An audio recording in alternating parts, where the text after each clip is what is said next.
We have lots to discuss here in today's video, including some more NHL offseason trade talk. Today's trade rumors focus around the Montreal Canadiens, the Chicago Blackhawks, then the Edmonton Oilers and the Boston Bruins. And especially between the Montreal Canadiens and Boston Bruins, could we see a rare trade amongst division rivals? We'll discuss how that might possibly work for both sides. Plus, we have some other news around the NHL today, including a naming change for the Philadelphia Flyers Arena. We have a signing, an update in Seattle for their player development department, and a big update on 4th overall pick, Caleb Desnoyers of Utah, undergoing significant surgery, going to miss significant time. All that and more coming up next.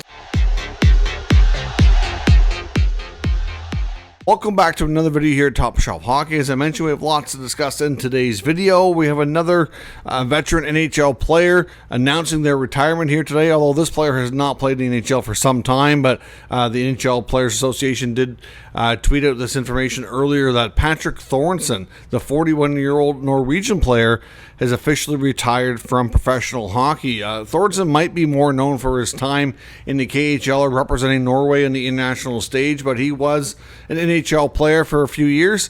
He signed in 2006 with the Edmonton Oilers, and played a bit with the Oilers, a bit with the Philadelphia Flyers, totaling 106 NHL games altogether, only putting up 24 points. Didn't really last that long in North America before making the jump back to Europe, and then he had a fairly lengthy KHL career where he was able to win multiple league championships. So Thorensen, like I said, had a pretty solid career. He's 41 now, one of the better Norwegian players to come out of that country and have a solid international career and European career for sure. Unfortunately, his time in the NHL was limited, but did have an impact on the game internationally, especially.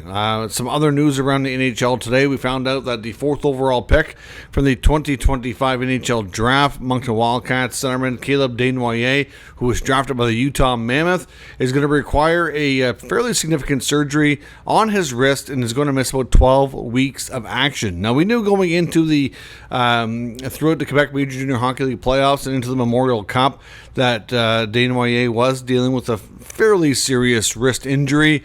I think they were trying to see if he could, get through this without surgery, just rehab.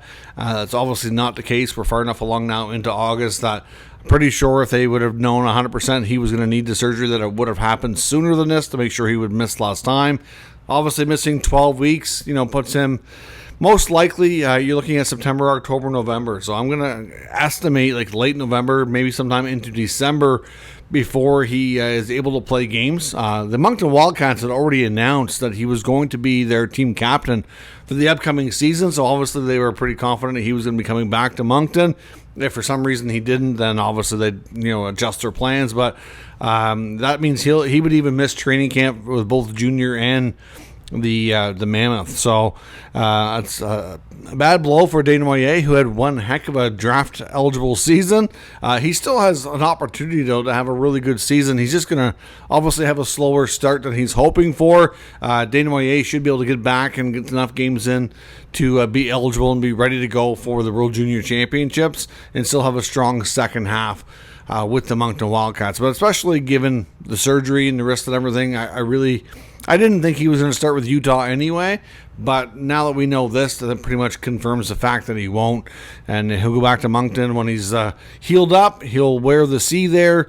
I suspect, like I said, a really good chance he'll be on Team Canada for the World Juniors, and see if he can't really start to light things up in the second half, and see how strong he can finish out, and then maybe he has a chance to make the NHL next year. At least that would be where I think things stand. He's a heck of a player, and certainly would have benefited from another year junior, I think, regardless of where things stood with the health and the injury. Former Edmonton Oilers goaltender Olivier Rodrigue is now officially gone from North America in the NHL as well, and he's also signed in the KHL, so he'll be playing over there for the coming season. Of course, the Oilers opted not to offer him a qualifying offer as a restricted free agent goalie this past offseason, and therefore becoming a UFA and taking his opportunity to sign wherever he was able to. And unfortunately, there wasn't any good opportunities in North America that really made sense for him. So Off he goes to the KHL. Another signing as well today, another minor deal. The Florida Panthers signed 23-year-old RFA defenseman Michael Benning. Gets a 1-year, 2-way contract.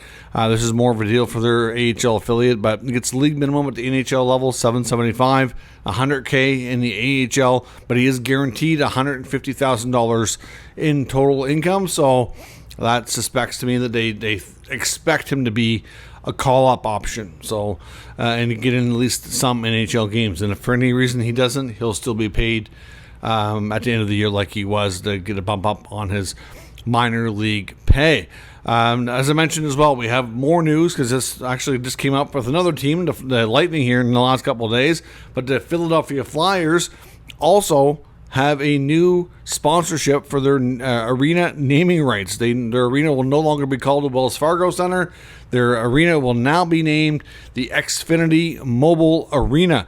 So obviously, that's I don't know the exact value of the sponsorship deal or what the Flyers are going to earn off that, but we know that those naming right deals are usually 5 to 10 years long, generally millions of dollars. I don't know exactly how much this deal is worth. That's just like the Tampa Bay one.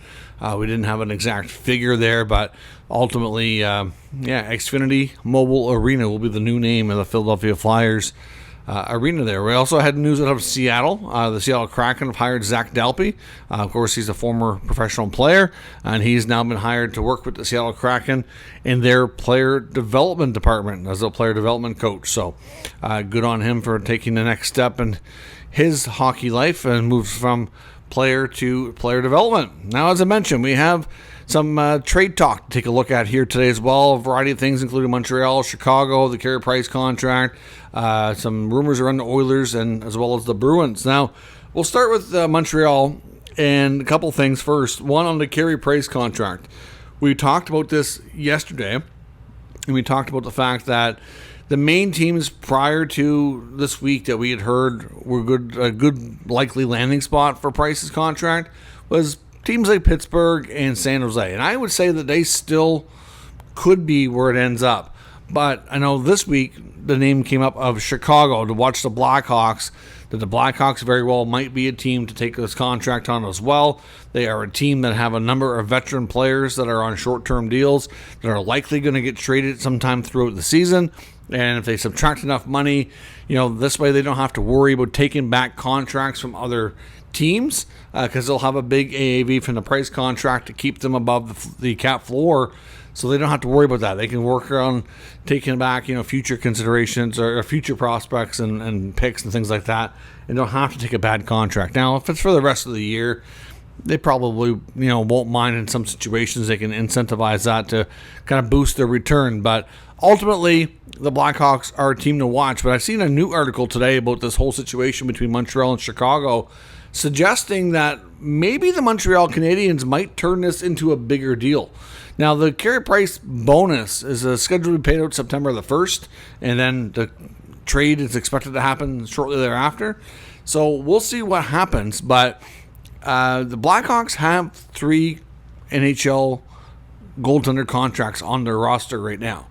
And one of those is a player who's had a good run as a good goalie, but he's also had some significant injuries and missed a lot of time, and that's Laurent Brossoit. Is there any possibility that when they talk about this, that they work on bringing Brossoit back to Montreal?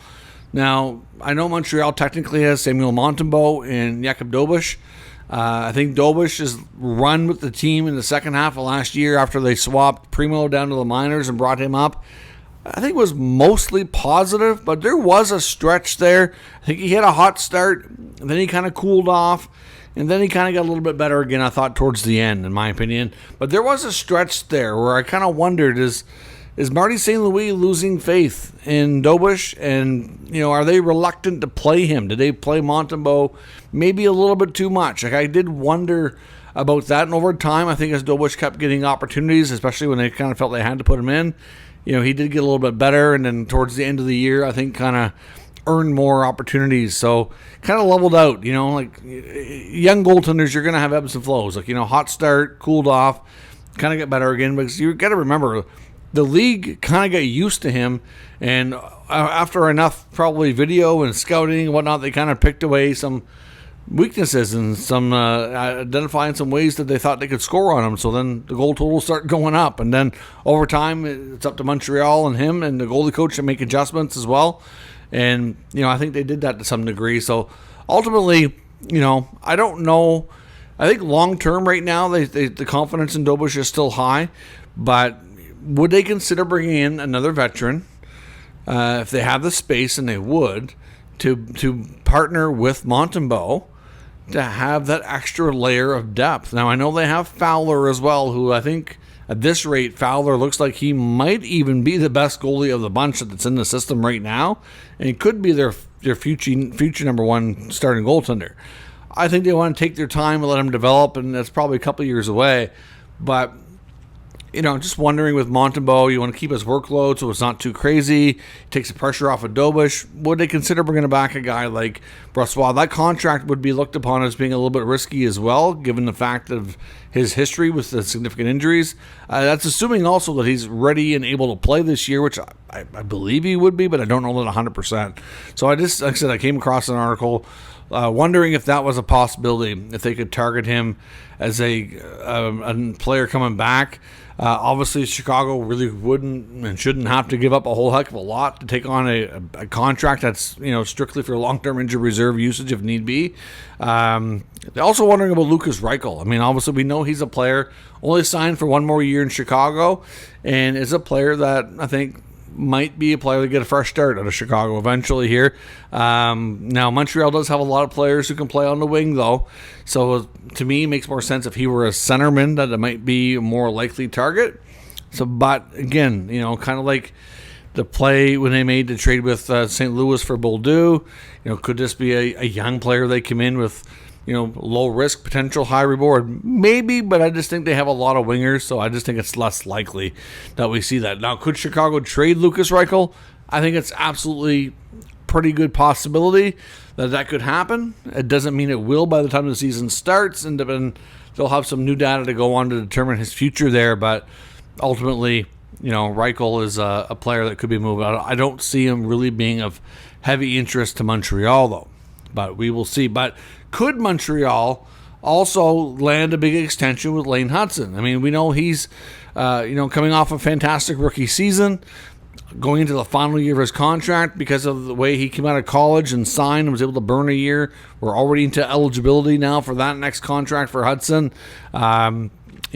There's been a lot of chatter all summer. What's this going to look like? And at this point, we don't really have anything too concrete. But Marco D'Amico had a new article today saying that sources are indicating to him that Hudson's camp and the Habs camp have been having discussions around this contract extension, like they have started negotiations. And that right now, both parties are in a good place and feel confident that a deal's going to get done here eventually. Now, there really doesn't seem to be any kind of deadline or timeline or anything on that right now. I've heard the $10 million number floated out there. I think last year, before we get to the end of the year and seeing his final totals, I think Montreal was kind of hoping that he might be a player that might come in under Nick Suzuki. I don't think that's possible anymore, given how he finished, given the contract they gave to Dobson, and how the market's kind of reset itself on some of these players, including Young D. So I don't know that he's going to be, he might not be he might be the highest paid, to be honest. Hudson's probably looking at things saying how valuable he was, right, to the offense last year. Is he going to want as much or more than Noah Dobson? That wouldn't be shocking. Would you give Lane Hutson 8 times 10 at this point? I don't know, right? I'm not sure how the team feels about that. But all we do know is that an extension is, at this point, optimistic before the season starts. I don't know if we can go any further than that. Both sides seem confident and comfortable with where they are, and that's all we know at this point. Now, could we also see an unusual, uncommon trade between division rivals here between Montreal and Boston?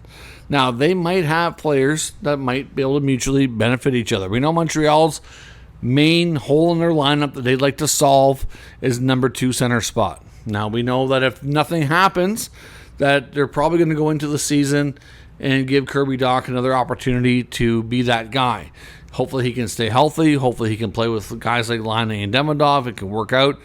They might have that answer internally, and I don't know that it's a given that they make a trade and that something changes with how this roster looks right now. But from what we've heard, Kent Hughes is very much, very aggressive, scouring the market, having a lot of conversations, and I wouldn't, like I said, because of that, I think the odds might be decent that they maybe do find a deal before the season starts. Now, in Boston, we talked yesterday how they have some centermen that are available between Casey Mittelstadt and Pavel Zacha.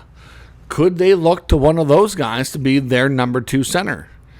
I mean, that would make sense. I mean, Casey Mittelstadt definitely fits the age group. Doc is a possibility that we know to be there as well, but could he even be a player that's included in this trade? Would Boston be interested in giving Doc a chance to kind of go down there and reprove himself? Does Montreal want to move Doc if they had that opportunity, or do they want to still kind of take the chance that he finds his game and stays healthy with them? When you get a player like in that kind of situation, it's kind of difficult to say what the best option is. You hate to see him go somewhere else, stay healthy and figure it out, but at the same time, do you want to take the chance that you have to move him and you don't take it, and then it backfires and it doesn't work out? Right?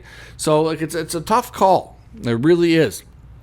But with Montreal needing a number 2 center and Boston having a couple of candidates there, and could Doc be a player of interest to them where they're clearly kind of, I don't know if you want to call it a rebuild, but they're kind of retooling here. Would a Doc for Mittelstadt trade make sense for both sides? I came across an article looking at the possibility here that these 2 division rivals that we never see trades between, could they hook up on a deal, and would this make sense? Like, just looking at it from a pure need perspective, Boston has players that fit the need of what Montreal is looking for. The age kind of makes sense for Mittelstadt. To some degree, Zach is not a bad age either. A little bit older. He was in that 2015 draft, so he'd be around 28 right now. Mittelstadt's obviously a couple years younger. The contracts aren't horrible. They're pretty good values for a second line player. Either of them would be a reasonably decent option, I think, for that spot. I mean, Mittelstadt looked like might fit in Colorado after the trade from Buffalo, but then after a while things kind of fizzled and the inconsistencies popped up, and they didn't trust him enough to be that consistent player. So they went out and made a move and ended up getting Brock Nelson coming in, who they're more confident in. So does that make sense to you? Mittelstadt for Doc, or does Zacha for Doc, for that matter? And you know what? The other thing, it doesn't necessarily have to be Doc that goes. Maybe there's a different trade. If Montreal moves this price contract, they're going to have some more flexibility here, right? So they may be able to move a different player or a different piece, something else that Boston might like better than Doc. But then again, just if that's the case, though, that just makes their forward group that much more crowded. And, or maybe they trade Doc for a different player in a separate deal. That's always a possibility as well. But are either of those players to you a good candidate for the Montreal number 2 center spot that's had so much discussion around it throughout the course of this offseason? Let me know what you think in the comments. And of course, yesterday we also talked about some speculation around the Edmonton Oilers and that they're going to be bringing in potentially as many as 3 players on professional tryout contracts for training camp. Well, today there's been some more chatter about who those players could be. Yesterday we had heard that it could be probably not likely a defense, but at least one goaltender and probably a couple of forwards. Now, the belief is that the couple of UFA goalies that are still out there, that between Alexander Georgiev and Ilya Samsonov, that one of those guys would be the goalie that they would offer a PTO to. Doesn't mean they're going to get accepted, of course. Max Pacioretty, though, is rumored to be one of the forwards. Now, I know their camp situation is going to be challenging, which is why maybe a PTO works for some of these players, allows them a little bit more time. They can come in, they can train, they can kind of see how things look, try to find a spot within the roster and the lineup for them, and then they can maybe figure out a player that can go or something else to free up some money to sign them afterwards. So, that to me does kind of makes some sense. Klim Kostin was another name that had came up as well that could be kind of out there. But Pacioretty would be the main forward for sure amongst all the names that we've heard for tryouts. And like I said, the goalie we don't know, but one of Georgiev or Samsonov. I mean, I don't know. They've both had enough inconsistencies that are they really an upgrade on Calvin Pickard? I don't really know that that's the case. That's a tough call. But again, we will see what happens. The Edmonton Oilers certainly have some hard decisions to make, and they're certainly not done filling out their roster for the upcoming 25-26 NHL season. So let me know your thoughts on all of today's news and rumors, and we'll talk further down in the comment section. If you're new to the channel, of course, make sure you subscribe and stick around. We'll keep you up to date with all the news, rumors, and analysis of all 32 NHL teams. Thanks for watching, and I will catch you next time.